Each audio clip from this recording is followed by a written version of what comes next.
Hello, welcome to What is the Force of Stars podcast. Mine's Phil, of course. I'm joined as usual by Dave for our Resistance Breakdown. Good evening, Dave. Good evening, my friend. It's nice to be back again. It seems like only a minute ago we were last doing this, because it was.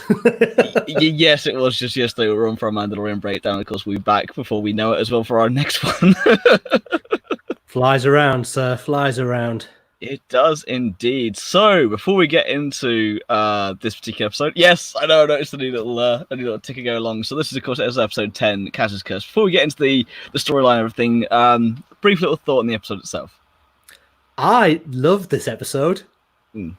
Like, really, really. You know how last week we were kind of sat here kind of miserable after a while thinking, you know what, we got nothing from the last episode? This is what I want from a cartoon. This was just fun, a fun episode.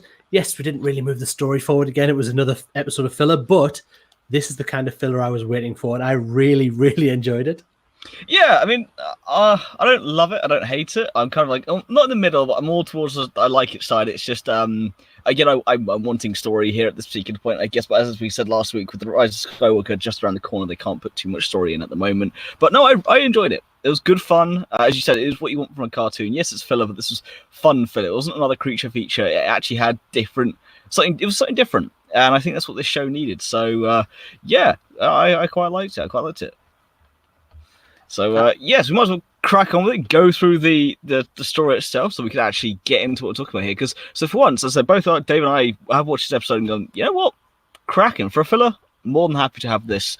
It's quite funny. So I don't know what they're playing at the start of it. So basically it opens up with Kaz, Niku, and the pirates in a kind of not the casino they were in a couple of episodes ago, not the last episode, sorry. They're in their own kind of little casino on the Colossus. Do you know the game they're playing? I have no idea what it is, because Kaz is saying he's never played it before. Yeah. And the pirate he's playing with, he's flinging these dice, and it's getting the dice to pile up. I think they have to stack up.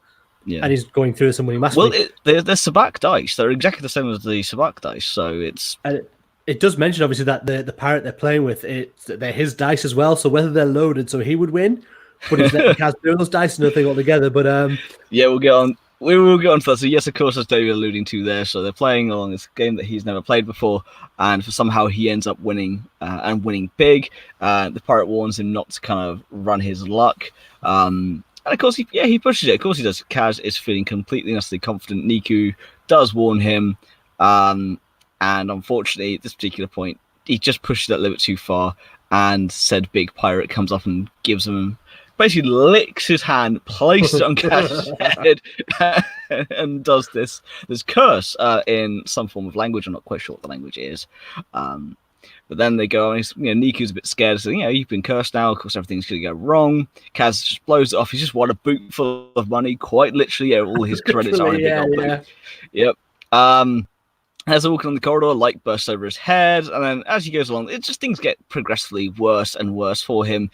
You then cut to Micah Gray's little hut, where she's speaking with this big old thug who's asking, he wants to know how he's going to die, because Micah is kind of force sensitive. So she says, "You will perish with 1,000 sharp teeth from the inside." He goes, "What, my gorgs will eat me?" It's just, if that's what you believe, then that's what will happen. Setting up the wonderful subplot line we have for him later on the episode. He is, of course, very, very scared at this particular point. Niku and Kaz are out on the deck. They go to get lunch. Niku orders and gets some. Kaz goes, I'll have the same. He goes, we've just run out. Again, Niku's just saying you're cursed purely from this stew running out. Of course, you'll be cursed if your stew ran out. It then transpires they're entering a asteroid field, and on the deck you have Doza and Yiga saying, the only way we can get through this is because we're in Guavian Death Gang territory. If we don't go through here, we run the risk of just being obliterated. So we have to try and sneak our way through. The aces are then sent out to go and have a look. So that's Kaz, Tora, and Hype. And at this particular point, the curse starts to become real for Kaz as everything just starts to go wrong. He ends up being spotted by a scout. He sees their scout but can't jam his communications because his anti-grav has failed, and he's on the ceiling of the fireball and ends up trying to kick it to death to try and get it to actually go well. At this particular point, Hype comes over the radio, says, "Have you found it? We're all good here." He says, "No, I found one," but he doesn't get him in time, doesn't get everything back working in time. Brings the fireball back a bit dented up from all the asteroids he's hit.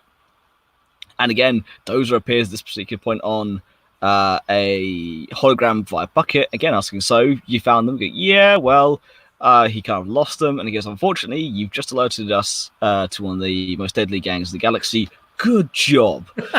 So this particular point, Kaz has just had enough of this, but yeah, he kind of is almost believing what Niku is telling him. Again, Gorgs fly everywhere, and he goes to see the pirate, I can't remember the name off the top of my head, who ends up double cursing him just because he can. He only goes to see Micah and goes, here you go. He brings up one credit of his big bootful, and she ends up taking the lot just because she can, and ends up giving him a talisman, going, look, curses are in your head. If you believe it, you believe it. However, did you have some form of lucky charm before her? He said, yes, I had a lucky trophy, but luck ran out. Said, okay, well, you need something else. Kind of recharge that luck. She ends up giving him this talisman. At this particular point, the Colossus begins to come under attack from all of the Guavian Death Gang, who are in these really cool ships. A cross between like a U-Wing and the Sith Infiltrator that Maul has. It's a very cool design. I really like it. The Guavian Death Gang, of course, goes, well, either pay us 1 million credits or we're going to take the Colossus. They don't, obviously. They end up launching the Aces. Kaz just about makes it to the hangar, drops the talisman before he launches. And of course, Hyper's like, oh, Catastrophe, welcome, thank you for joining us, finally. And they end up going out there. He doesn't perform particularly well up until he realizes, he goes, oh, I've got the talisman, I'm fine. He doesn't, but then he remembers it's in his head. He pushes through, and with the help of the Aces, manages to save the day, and they're able to jump to hyperspace before anything goes too underway. Kaz then goes back to see the pirates and just casually chucks the talisman away. He says, oh, it's a little cursed object I have from Micah Gray. Here you go, you can have it now. And of course leaves the pirate in kind of hysterics as people are running around like headless chickens. And as he does that, the lights flicker above his head and the episode ends. It's a very fun episode at the end of the day. It's one of the ones where you kind of watch it, you sit back, you have a laugh.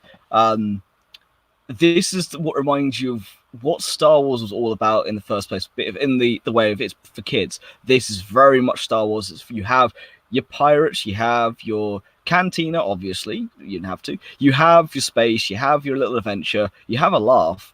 And to me, although I didn't love it, and I still think there are better episodes and I'm still wanting more story, I didn't dislike it. It's the polar opposite for me of last week in terms of what a filler was. Last week's was just, especially that ending, as we were talking about last week, Dave, that ending was repetitive beyond belief. Yeah. The last 8 minutes of that episode, the first 12 were okay. Those last 8 minutes were almost, why did you bother? You could skip through 7 of those minutes and you'd be fine. Whereas this episode, I enjoyed it. It went fast. So I didn't I'm not, same as you're not here jumping off the roof going, this is the greatest thing. Episode. I know you're not as well. I know there are other episodes. We have story and all the rest of it. However, for a filler episode, yeah, really enjoyed this one. I'm going to let you now have a nice little friendly rant.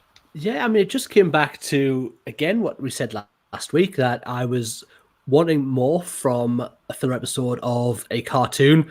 And look, we know we're watching a cartoon. We know we're all the men watching cartoons, and we get that. And maybe last week, we didn't lose that a bit, but we were just sort of let down by the episode, I think, that we kind of got to that point. Like, you know what? This is not what we want. This, when I look at it through the eyes of thinking, you know what? If I was someone sitting down looking for a cartoon episode of Star Wars, wanted to have some fun with it, want some action in it, want some really nice beats, some really nice character points, this was superb. The lead pirate played in this one by, if you recognize the voice, it is Steve Blum, who played Zeb in Rebels.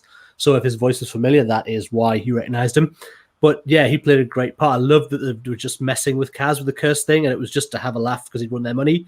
I really enjoyed the interaction of those, and then his reaction when he got given the talisman at the end, where he thought, "Oh God, now I'm cursed." So it worked really well as an episode. It was nice to see Mita Gray come back, that she was involved in the episode, just to know that she's still in the ship and still kind of the person to go to. I think that someone calls her a witch at one point. Yeah. So it's nice that they kind of continue on with this sort of theme as well around her, that she has some other worldly power. So it's nice that that's sort of still mixed and intertwined. Well, we haven't seen magic in Star Wars since the Night Sisters. No, not at all. Yeah, absolutely. Now, I love that. George, we know, is vehemently against the Night Sisters, as much as I'm against the Walters trilogy, which, when we do our Clone Wars breakdown, it's going to be hell on here. This is going to be a laugh. But coming back to this, the fact that the pirates use a curse now, be it a joke or not, it's good to see them kind of exploring that magic side of the Force, which the Force is you can remember, even with, talk about the Midichlorians in episode 1, even to bring those back into it, is different ways of looking at it. The Force really is, the living Force is what most of us believe to be the truth there, of course, but the different ways people view it. I mean, we have on Earth many different religions, we have different faiths, different gods, and all the rest of it. And in the realm of Star Wars, the Force is viewed by many people as that kind of mystical power. But again, people call it different things. Like sisters call it magic. The Jedi call it the Force. I know we've had the characters, I can't remember off the top of my head, but they've all called it different things. So it's nice to have not so much a different way of looking at the Force, but just another way it's been implemented in Star Wars without it being kind of forced on you, saying, yeah, these are all Force users. This is, you're either a Force user or you're not. It's just a nice implementation. Yeah, absolutely. It is nice that it's around, and it's still about, even though the show is not focused on that side of Star Wars lore, it's mentioned and it's kind of hinted at. And we know in the episode where they went to the Sith Temple, where Kaz said he didn't believe in the Force, but it's never before that. It's never been a big thing in the episodes at all. No. It's been steered well clear of. I say, just hinted at little words here and there, and now it's in Mika Gray. It's kind of the closest we've got to sort of. We don't even know if she's a Force user, but she has something about her that is a little more powerful. It doesn't be a Force user. You can be Force sensitive without being a Force user. I mean, look at Maz Kanata. She may not be, as she said, she's not a Jedi, but she knows the Force, so she's Force sensitive. And just because she's a Force agent, make me be in all the movies. Maybe indeed. But yeah, so just because you're Force sensitive doesn't mean you either inherently. The light side, the dark side, doesn't matter which way you cut it. And again, Mika Gray is one, though, is that without, I think they may have almost put a finer point on it by calling her Gray, is that grey area of, well, just because you're Force sensitive doesn't mean you are automatically one or the other. You just are aware of the Force and aware of other things. She, of course, knows about the temples. Again, not just the Sith temples, but the Jedi temples as well. We know the First Order is hunting down more specifically the Sith temples than the Jedi temples, but that's because when you go back to Rebels, we know the Empire was hunting down all temples. Yeah. And we know the First Order has all the old Imperial archives. So they're hunting down what's left more than anything. They want everything that they can get a hold of. All the artifacts that are still out there, they want to hold those, or at least Kylo wants all of those artifacts. Which may lead us into episode 9 and why he's gone to a certain place. Episode 9, we're only 10 days away from seeing episode 9. Is that right? Oh, my word. Yes, we are only 10 days away from seeing it. I mean, it is. It's close. It's amazing. I love it. But no, I mean, going back to this episode, I love the interaction of the pirates. I love that scene. I love getting Kaz back as our central character in the episode as well. I felt it was a big miss last episode where he wasn't the central character. He wasn't concentrated on. Yeah. And while, yes, this is always supposed to be the story of the Aces, we were sold it as that on the trailers and all the write-up before. To be fair, though, last episode missed on so many marks. It's not even fair just to point it on Kaz. It is one of those episodes that was just... Yeah, every time, every series lays an egg. In fact, even we talked about it on The Mandalorian yesterday. Yeah. We all felt that episode was cheap and was just full of references that didn't need to be made, and it was just almost a knockoff of itself. But doesn't mean it's a poor. The show is poor quality. It's just every series at some point lays an egg. And of course, I call it out for the Clone Wars being the Mortis trilogy. I know you have your own opinion. We will discuss that at some point. When it comes down to Rebels, there are episodes that we disagree on as well. I don't like Wolf at the Door. World Between Worlds for me is also very contentious. Brilliant. You're right. Yes. But we may see that come up in episode 9. So I'm yet to see how all be linked in and vindicated, but we shall see. But that's one of the beauties of Star Wars, the fact that the three of us have our own opinions on these episodes. But the last episode just missed the mark for all of us, and yet this episode, I may not be jumpy on the chair saying this is the greatest episode of the series. It's still a damn good episode. I love the interaction, especially between Kaz and I can't remember the pirate's name, but the one that says voiced by Steve Blum. He is fantastic. Just the interaction between those two, and just the lightheartedness of we put a curse on you. He's like, doesn't mean it's real. At the end of it, he's like, I'm just joking with you. He goes, well, now you're cursed. And it's just this. It's friendly backwards and forwards. It was a really fun episode. Nico, I think that was missing from last week. Yeah. Sorry, that's what I was saying. Yeah, the fun element completely was missed from last week's episode. Nico was brilliant in this episode as well, with his worry about the curse. and how you got that As I said, person. Niku for me went from the most irritating character I've ever witnessed in the first episode to one who I absolutely adore now. Yeah, I really like his portrayal of the character. It's a really nice character as well. So again, him and Kaz, their partnership played off really well in this episode. And I think it was nice to see the aces in combat battle again, not just racing. I mean, they didn't fire off a lot of shots. It was more of them kind of taking them away from the Colossus, kind of making a distraction. I think it's even, Dozer even says at that point, we need you to cause a distraction for us to get through the final part of this asteroid field before we jump to hyperspace. But it was really nice to see the aces in proper action again and actual dogfights, which we haven't seen them really since their training, really, that episode. We've not seen kind of... Yeah, but it's nice to see them progress now to being combat pilots. Yeah. It's now we now know more what we're doing than just kind of, we're good pilots. We should automatically be good at this. It's a case of, no, you've actually had training, and now you can see it being implemented. We're still yet to see the all-out space battle that I think will come, but what will happen with that, again, after episode 9, we'll see. And we've only got a couple weeks to find out, I guess, before we see what happens next. Is it 10 days? I just might mention again, just 10 days. I know. Oh, dear. But if we are going to talk about the space battle that we did get, I think we need to talk about these guys. Because, oh my word, they were such a welcome return for characters who played such a small part in The Force Awakens. I love this. I love the representation of them. I love the sound that they weren't coming through with a spoken voice. It was very much behind the mask, and the droid had to kind of interpret what they'd said. I love the design work. Obviously, it's already there, so they just had to interpret that into the animated show. But I love these being in there. It made this element of danger that we haven't had for quite some time, really since maybe the first episode of the season when they went back to Batu. Batu, is that right? Yes? Yeah. I went back there and saw that what was left of the battle from the start of The Last Jedi. This felt like actual dire consequences, which was really nice. Yeah, I mean, they're not being hunted by the First... Well, they are being hunted by the First Order, but again, they've been threatened. They will be reported to the First Order, and I think we'll see that crop up next week in the case of the Guavian Death Gang going, hey, we have these people here that kind of outrun us. Well, they're not, we think they're on your radar.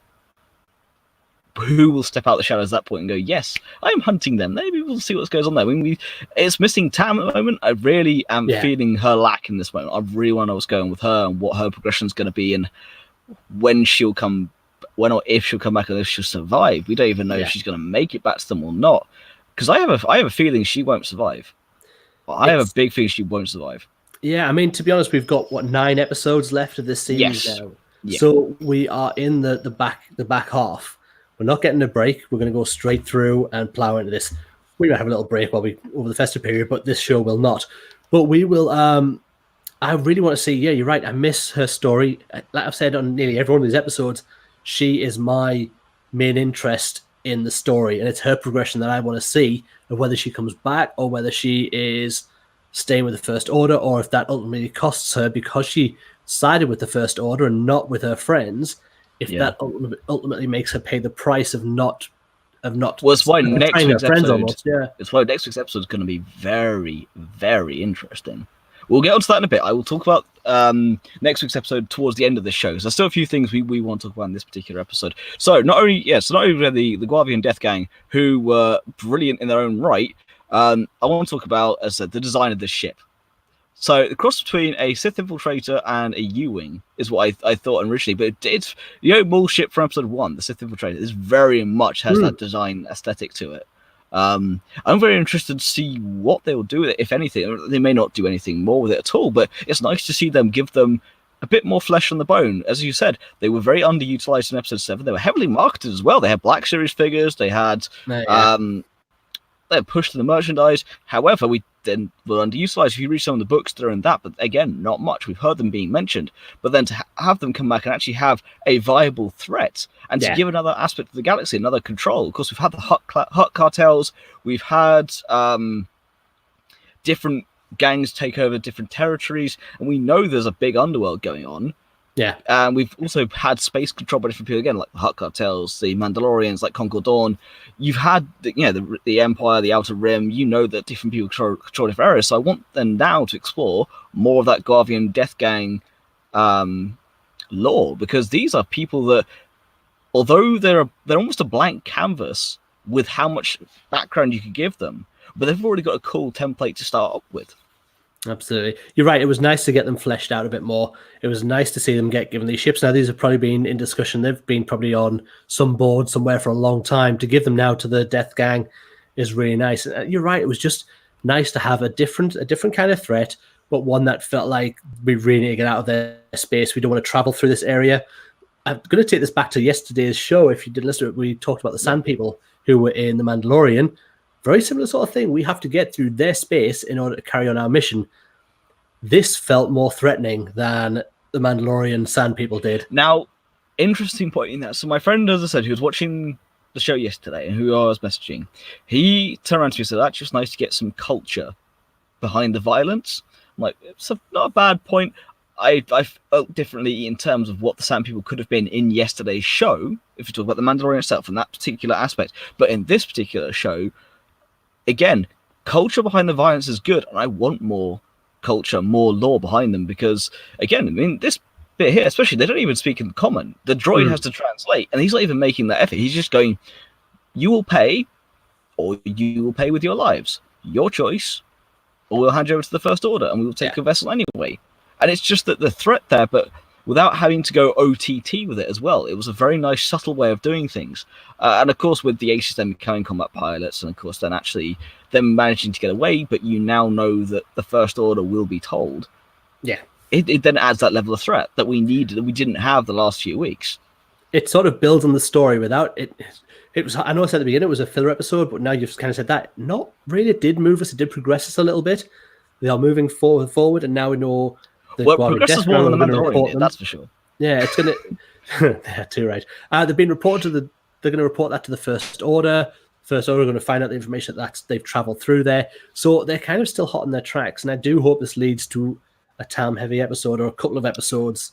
Well, you say that. So now we're going to talk about the upcoming. So next week's episode is Station to Station. So Kaz and Niku sneak onto a First Order refueling station in order to take important piece of tech, but their plans go awry when they run into Tam and General Hux.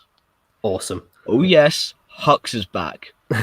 So we'll talk about having a Tam every episode. Well, we've got Tam and we've got Hux coming. This is gonna be a good one. Oh, I really hope so. I mean, I think this is where we're also going to get the radar technician outfits that were from the SNL sketch. I think this is where this is going to be shown when they're on board. But no, Tam's back. To know that Hux is coming along for the ride. I don't know if he's being played by Domhnall Gleeson or someone else's voice. Yeah, Domhnall Gleeson's doing the voice, yeah. Oh, even better. Because exactly. Who can bring it shout on like Domhnall Gleeson can. I'm so glad that I didn't know before doing this that he was actually going to be providing the voice. So I'm really, really happy. I believe he is. Yeah. That would be amazing. But from what I've listened to, yeah.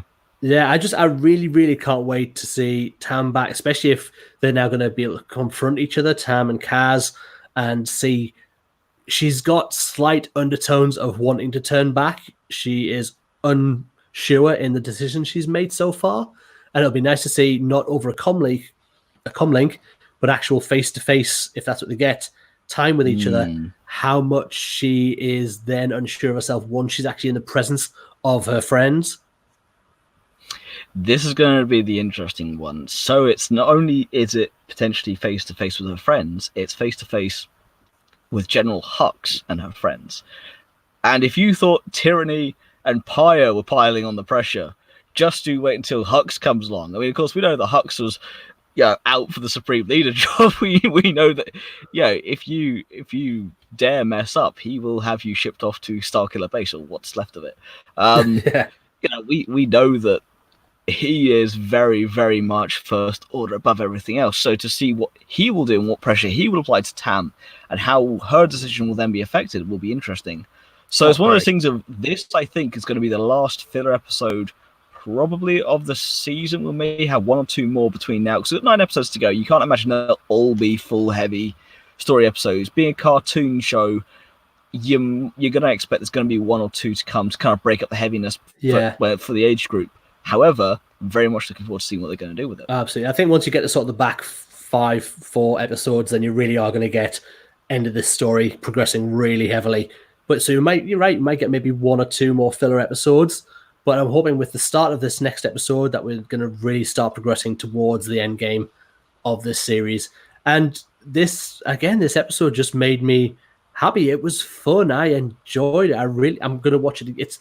That's my sort of take on it. That's how I knew I enjoyed it. I'm looking forward to go back and watching it again once we've done this and having a look again, because I've only watched it the once, but it left me out. I was like, I had a lot of fun. I really enjoyed myself with it. Let's go back and watch it. I want to watch this again more than I want to watch The Mandalorian again. Yes, that's yes, absolutely. I'm 100% with you. And that's an interesting take for us, considering how much we adore The Mandalorian. And of course, Dave, of course, sporting our lovely Mandalorian shirt that is available in our TeePublic store right down below. And it's a fantastic shirt. It's the only one I don't have yet. I need to get my hands on. It's gonna be good. That's a different conversation, different time. Always happy to plug our own merchandise. But yes, so it's one of the things. Last week's episode, The Mandalorian, left us kind of wanting a lot more than usual. We want more story. This, we know story is coming. And it's coming fast, because it's not only going to be the end of the series, at the end of the season, at the end of the show altogether. So we know they have to wrap it up. There isn't they could carry it over for another one. No, it's done. And we know it's done for a reason, because, with Disney Plus going on, we've got the next cartoon is already in the works. We know that. We know we've got Cassian and Kenobi coming along with Mandalorian season 2. We've got a heavy workload coming, which means for us lots more content, and which means for you guys to suffer our voices, which is fine with us. We're more than happy to do that. But this episode, to wrap it all up, this episode for me was good. It was good fun. I love the interaction with the pirates. I love the interaction with Micah Gray, bringing her back in to see the Force. Maybe not even the Force being used, just the idea of the Force, the idea of a curse being used was fantastic. And also, to wrap it up, next week is gonna be killer, star killer. Oh, nice. I love it. And when Phill says wrap it up, we will be wrapping up our Resistance for the Christmas time. Next Monday, we will put out a show for the Sunday's episode just before it, so we will be talking about that episode. Station to station. Station to station. Then we will be having our Christmas break in between the next one, so we'll miss an episode. We will have a catch up episode as soon as we're back. Unless it's so good that Dave and I just go, do you just fancy it because it's just that little bit good? If it's brilliant, we might just jump on. If it's brilliant, we might just come on. Yes, absolutely. There is a chance you might see us. But as it's planned, we'll do next week's episode, and then the week after that we'll be missing, but we'll catch up. So I think it's the first week in January 6th. That week we'll probably put out a lot of episodes because we're catching up with what we've missed. So I'm really looking forward to what's coming next. I really am. This, from the dire consequences I felt last week of like, oh, I'm so let down by this show. I'm back in. I really, really had a good time. Indeed, I'm hoping The Mandalorian will do the exact same for us this coming Friday, because we've already booked our flights. We can't transfer them, so we gotta get a move on. They gotta increase the quality, or else our flights are looking less and less valuable. And of course, they're no good to us, dead. But yes, any closing final thoughts before we wrap up this show, Dave? No, I think I've said everything. I'll repeat what I've said because I like to do that sometimes. I just loved it. I loved the direction it went in. I loved the direction it took the characters. I loved seeing more of the Aces in combat. I loved Kaz being back at the center with Niku as the main story points, the kind of focal point of the episode. I love the humor in it. Overall, if I was going to rate this out of 10, I'd give this a high 8, 7.5, 8 for an episode, which is high praise for this show for me. Yep, 7.5 to 8 out of 10 for me as well. Very much looking forward to Station next week. Of course, as we said, if the following episode happens to be just that little bit good, we may jump on. But of course, we are going to take our little Christmas break because we are human at the end of the day. We do want to spend time with our families. Well, we say this, we have to spend time with our families. We love chatting Star Wars. We will, in fact, be seeing each other extremely soon as well. So it's only 10 days, Dave. Yes, it is 10 days until the Rise of Skywalker. And of course, those for you who out there who are following along, we will be having a prediction show coming up as well as the content we've got planned. We'll announce that very soon. I mean, very, very soon, because the three of us are in deep discussion at the moment of how we want to proceed exactly with our programming. Because, of course, as I said, we've all got plans and family, but we're going to work around it. So we do this not because we get paid, we do this because we love it. We do it for the love of the show. Yes, we try and figure out our own sponsorship. Yes, we're trying to do our own merchandise. But again, we do it because we love it, not because we have to. It's why we're here night after night, day after day. It's why we talk so much. It's why, the three of us found each other at Star Wars Celebration, and we realized we don't get bored of talking to Star Wars by each other. Great, let's do something with that. Of course, we'd love to get it all out here. So we will be back next week for another episode of our Resistance Breakdown. The following week we won't be, unless it's something epic, but we'll be back the week after that with a double build so that we can catch you up as well as catch ourselves up and have a good time doing so. But until then, don't forget to like, share, and subscribe. You can find us on Facebook, Instagram, and Twitter at Ones the Force, the Star Wars Podcast, at the Force Podcast. You can find the video of this later on our YouTube channel and on our Facebook page. And of course, the audio version is available later on our Podbean, Stitcher, Spotify, and iTunes. We were Ones the Force. May the Force be with you. Good night.